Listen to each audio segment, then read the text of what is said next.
Hello and a warm welcome to all the viewers of ETV Bharat. I'm Smita Sharma, a conversation series focusing on the upcoming presidential polls in the United States continues, Battleground USA 2020. And we are going to talk about the Republican National Convention that finally ended, that came to a conclusion with Donald Trump accepting officially the renomination as the Republican Party, in fact, nominee. And in that build-up, we saw Ivanka Trump, his daughter and also advisor in the White House, introduce her father. As far as Donald Trump is concerned, his speech it lasted for nearly an hour. And of course, there was a lot of stuff along expected lines. But he did say that this is one of the most important elections in the history of America, with the clearest possible choice between two parties, their ideologies or their agendas. So let's just try and get a sense of what really were the big takeaways from that Republican National Convention night. And joining me is a special panel, Seema Sirohi. It's late in Washington, D.C., but she still is there with us very kindly.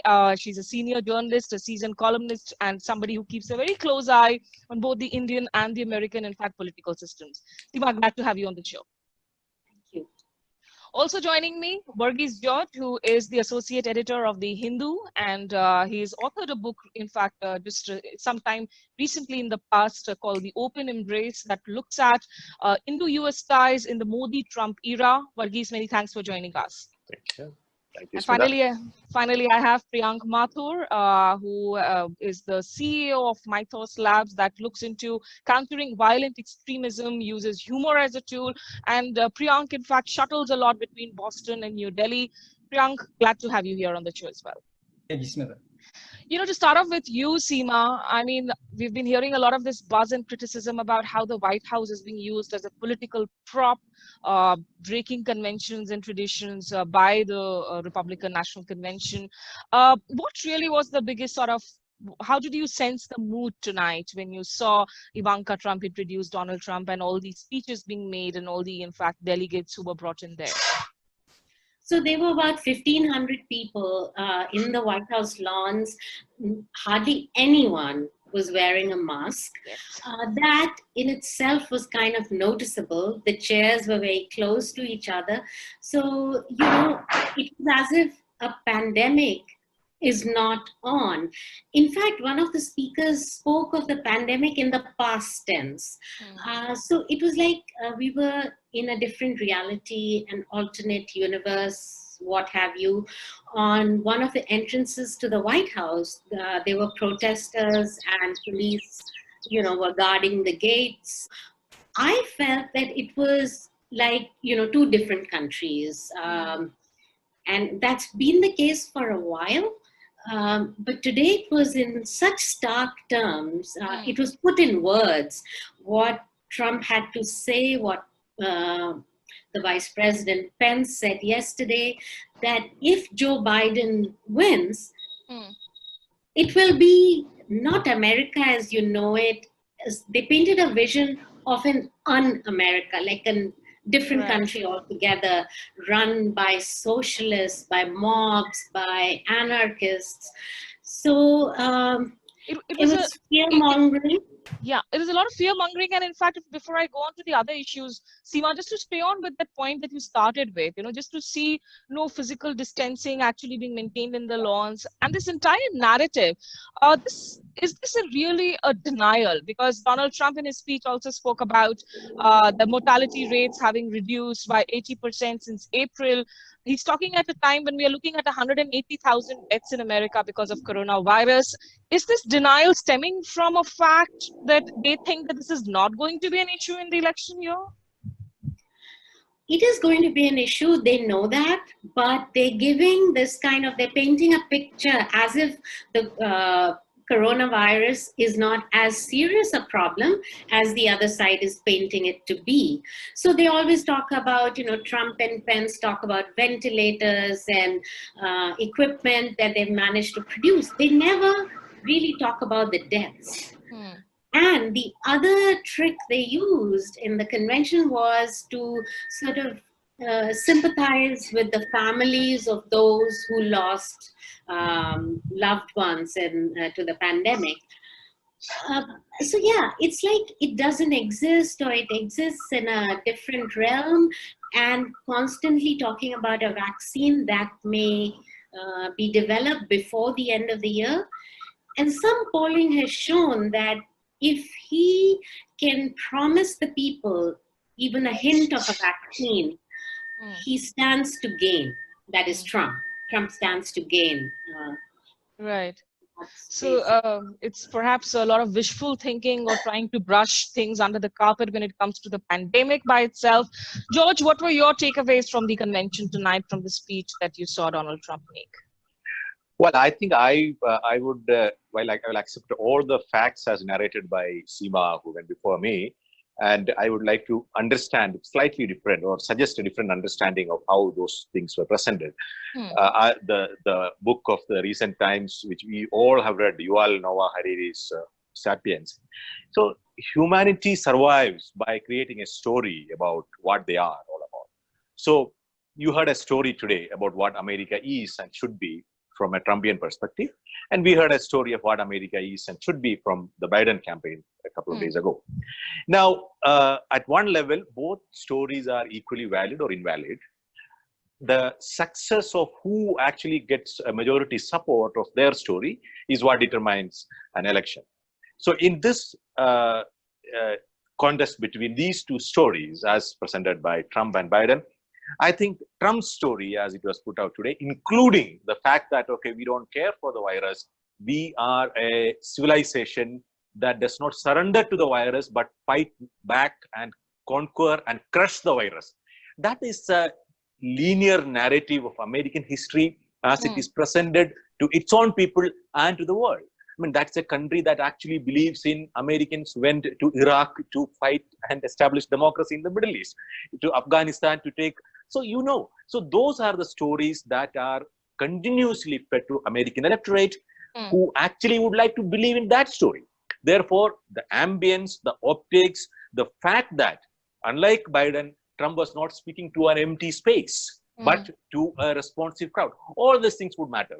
I would say if I were to actually grade the Democratic, the DNC versus RNC Hmm. on how they presented their story, I think this story today would resonate well with what we usually associate or interpret as the great American story or the American dream. Right. That's an interesting, in fact, provocative point to make here to carry forward this discussion. Priyank, your thoughts on this, because I do agree in a sense with Varghese, because if you see the focus, I mean, even Ivanka, where she spoke about her dad, and she kept on mentioning about the political elites, the hypocrites in Washington, D.C., and then Donald Trump focusing and saying that this is the land of greatness, but all that the Democrats can do is find faults with the system and tear up, and they will not allow America to actually rise up to the destiny that actually it is made for. So how do you really look at this sort of a projection and how it pans out with the audience and the electorate?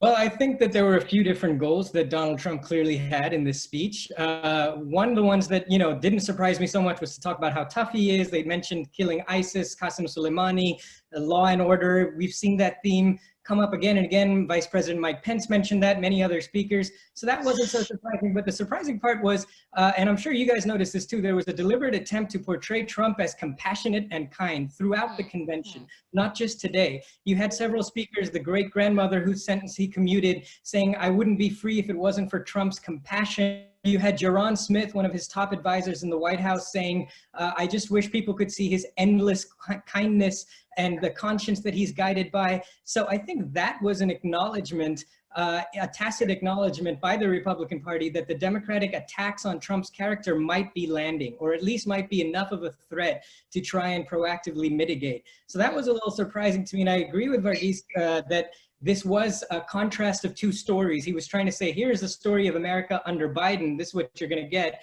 Here's what you get with us.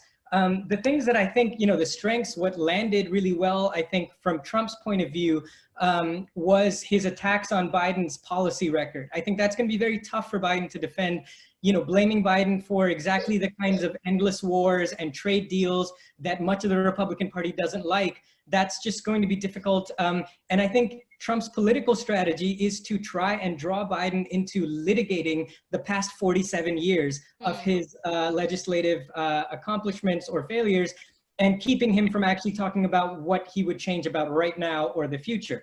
What I didn't think, what I thought, was a missed opportunity was there was, I'm sure you guys noticed this, absolutely no mention of systemic racism or just the racial moment that America is having right now.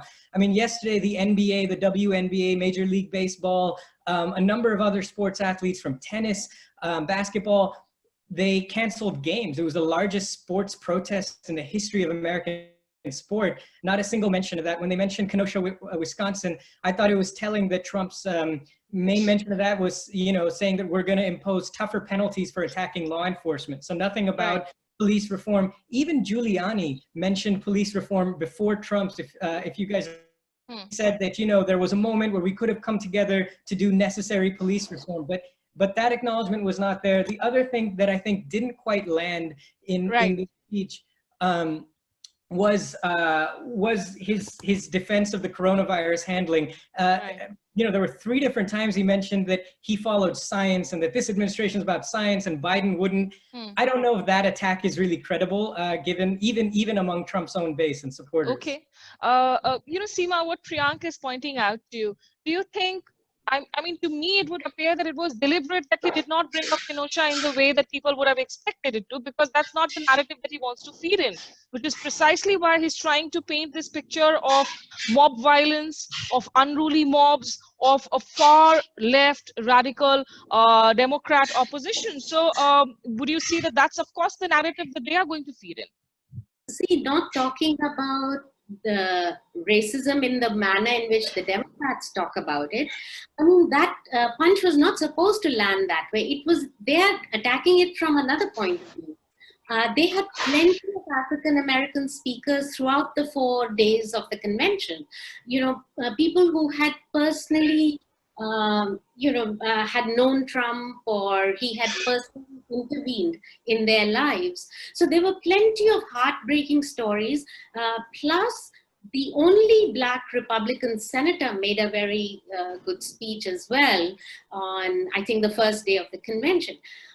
They are attacking this situation from the law and order perspective, that, he wants to be the law and order president.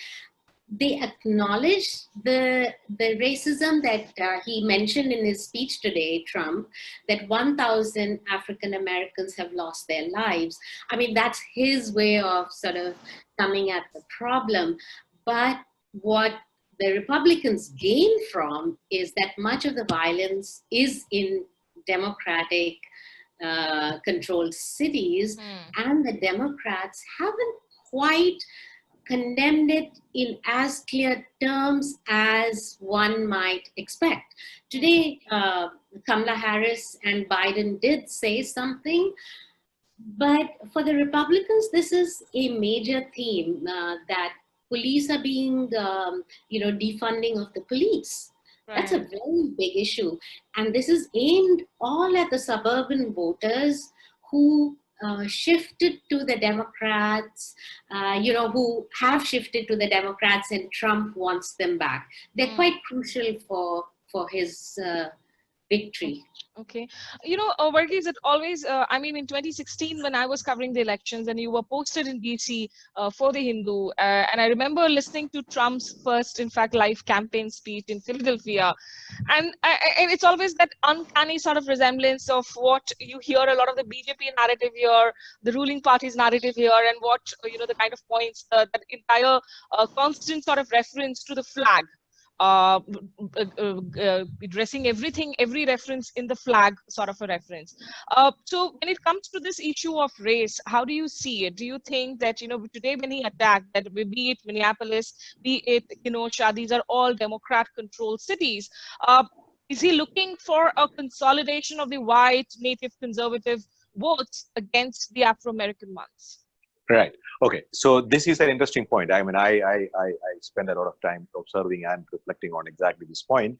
And so as Priyank referred to earlier, so the question here is litigating, again, drawing a parallel from India, 55 years or 65 versus years versus the last 5 years, like Prime Minister Modi went to polls in 2019.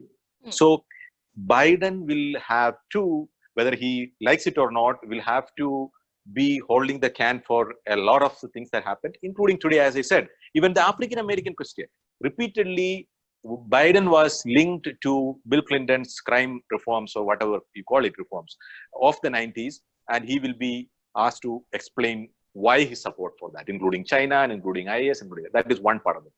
And now the other question that you asked, coming to the question about native white or conservative racism that people usually associate Donald Trump with.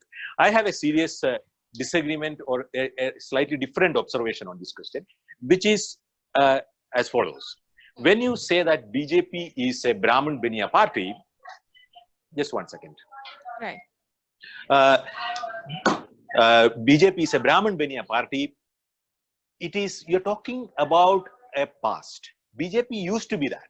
But the BJP's transition from being a Brahmin Beniya party into a party of the Hindu masses, which is based on a religious mobilization where, including what is comparable to the United States situation, the caste mobilization in India, particularly the northern India, Bihar and UP, were practically invalidated by the rise of a pan-Hindu Hindutva movement, which sort of emaciated the caste-based rights movement. Compare that to the United States situation. When the Democrats are focusing on race as the basic point of discrimination and the axis of the evil of the problem in the United States democracy, Trump is going beyond that. Mind you, African Americans, I do not cannot cite the numbers right now. African Americans are largely faith-driven activists, Christian faith-driven. All the speeches and the presentations throughout today's RNC and earlier is about suggesting to African Americans and the Mexicans that the Democrats think that are against Trump and Trump is against them, to bring them under a Christian civilizational political agenda. Look at all the speeches that Trump has ever done, including the speeches that he did in, I think, Poland after taking over as president last time. It was talking about a Christian civilization, not a white racist civilization. That is a distinction that we have to be very, very mindful of when we accept, when we try to analyze Trump. Today also, when the people that he presented, the lady pastor who he pardoned from jail, what did she say? So we are all part of a larger faith, which is Christianity, whether you are black or white or African or Mexican or European or Caucasian or Asian.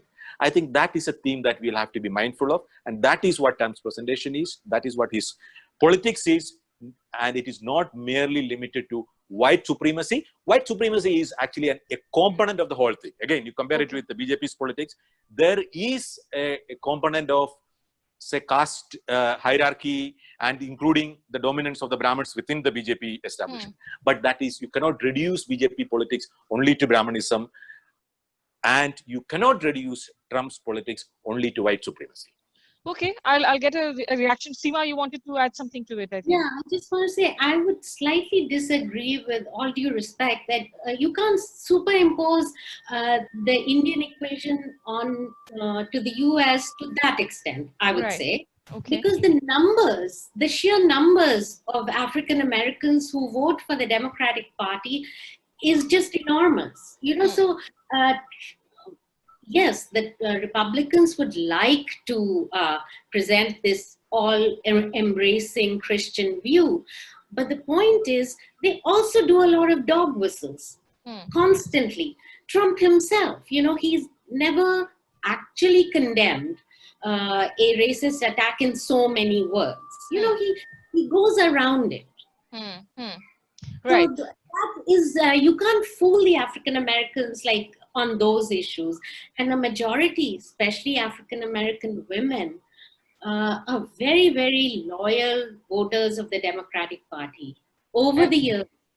Right. And of course, you know, the elections, when they go down to the wire, all these, in fact, numbers do matter, whether you're looking at the 12% percentage, in fact, population, or 13% population of Afro-Americans or Hispanics. Priyank, you know, because we've already had a lot of discussions on the race issue, but we saw those references to in the speech on the peace deal between UAE and Israel. We saw the references both in Ivanka and Trump's speech to the US embassy, in fact, shifting to Jerusalem. Are these issues really sort of, and the killing of Soleimani or Baghdadi, are these really election issues? Because in most such nation-wide elections, foreign policy perhaps doesn't become a resonating domestic issue for people to vote on.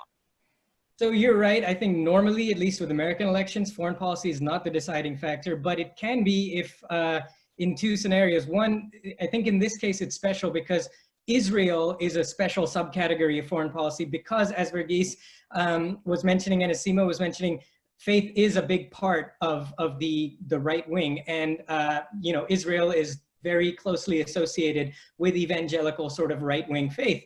And so when he's talking about his accomplishments with regards to Israel, and we can debate the merits of that accomplishment, whether the UAE peace treaty is really that significant. I happen to think it's actually not.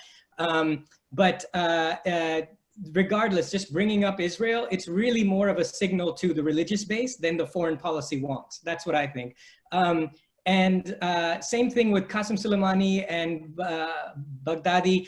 These are not as big names as Osama bin Laden, but you can tell that they're trying to recreate that magic. They're trying to say, this was our bin Laden, we killed him. The fact of the matter is most Americans do not know who Qasem Soleimani is. Trump himself mispronounced the name today. And so I don't think you're gonna get that kind of visceral emotional response. I was there when bin Laden was killed in DC. I'm sure some of you guys were. I remember, I mean, we ran out on the streets, people were jumping up and down. It was, every single American knew who bin Laden was and how big it was to kill him. Don't think it was the same with these. So I think he's trying to, when it comes to security and faith, you can try to make foreign policy more of a deciding factor, but it remains to be seen if it's gonna work in this case. Right. So, just coming back to one of the earlier points, in fact, where we're talking about this burden of his past legacies that Biden will have to carry forward, including the 1994 crime bills, and that constant reference that Biden destroyed America in the past 47 years. Biden did this to America. In a way, today, Biden was the Nehru there in White House, where, you know, he was being blamed for all that went wrong with America. So what really do you think is going to be the campaign retort as far as Team Biden is now concerned? Priyank. Okay, so I don't think they're going to do much rethinking on that. I think their focus, I would imagine, would be keep the conversation focused on the present and the future. And then, you know, you've got a lot of, anybody who's been in politics for 47 years will have a lot of skeletons in their closet. They'll also have a lot of accomplishments. So you can expect Biden to start trotting out things like what he's done for, you know, gender equality, what he's done for the acts he's been a part of in terms of bringing an end to racial injustices. But I think that the patience of the American electorate is going to be, when there's such a huge crisis, 180,000 people are dying, I think people are going to be more interested in talking about today and tomorrow than, you know, 2 decades ago, especially younger voters and minorities. But it is, I do think that that's a smart move by the Trump campaign because it does land, because it's very, he was, look, of Anita Hill. You know, the crime bill, NAFTA, these are all things, the Trans-Pacific Partnership, that he was a part of. So that's the trade-off of being experienced. You have to be able to defend your record, and I expect they'll devote a little bit more time to doing that, but as little as they can. Okay, so the final comments from you then, Verghese. I mean, you said earlier that in terms of the optics, perhaps you would have graded the RNC better than the DNC. But what do you think going forward now is going to be the two main issue that you will see play out between, you know, both the camps? Well, I think the emphasis on the pandemic is there's a party-wise distinction in terms of the intensity of that emphasis. I think people who are otherwise Democrat voters are more concerned about that question and the loss of life and crumbling health infrastructure or whatever questions there would be. I think Trump voters, people who did vote for him in 2016, would rather would tend to sort of move further and further towards what he is saying, that you cannot actually shut down the country because there was a virus. That is not what we Americans are. We are the ones who have actually go to the Wild West and conquer, not somebody who surrenders. And that line of campaign is going to stick. The other question that will emerge over the next 60 days or so, plus, would be, okay, now our economy is in a very bad shape. So therefore, who will actually give us a better economy going forward? On that front, again, Trump versus Biden, Trump's record. Because just before the pandemic, the American economy was working, including for the African Americans, as he was pointing out today. And that question is likely to go in Trump's favor again. So in sum, I would say the gap between Trump and Biden is going to significantly reduce over the next few weeks. Whether he will overcome that and overtake Biden, that's a different question. But looking at the scenario now, that is how I would try to understand that. In fact, in one of our earlier conversations, Sriram Lakshman, your colleague in Washington, D.C., had pointed out that normally after these conventions, earlier there used to be almost a 6% bump, which is now reduced to something around a 2% bump for parties. But we'll have to see how that plans out in terms of the funds collected also for the RNC. Seema, you know what Priyank was talking about in his initial comments, that Donald Trump was trying to be projected as somebody who's compassionate. Is there going to be an attempt to try to do a course correction as far as image is concerned? I mean, Ivanka comes and says that his tweets are unfiltered, but you look at the outcomes. But is there going to be a an attempt at trying to soften out Donald Trump's image as this man who really cares about his family and it's the people's president? I think this was just about the best effort they could have made. Many speakers during the 4 days tried to humanize Donald Trump. But I think people who are going to vote for Donald Trump are going to vote for him for other reasons, not because he is warm and fuzzy and all that. On the other hand, in the Democratic National Convention, there was this really big attempt to make Biden into this really tragic figure, you know, who had suffered so much personal loss that,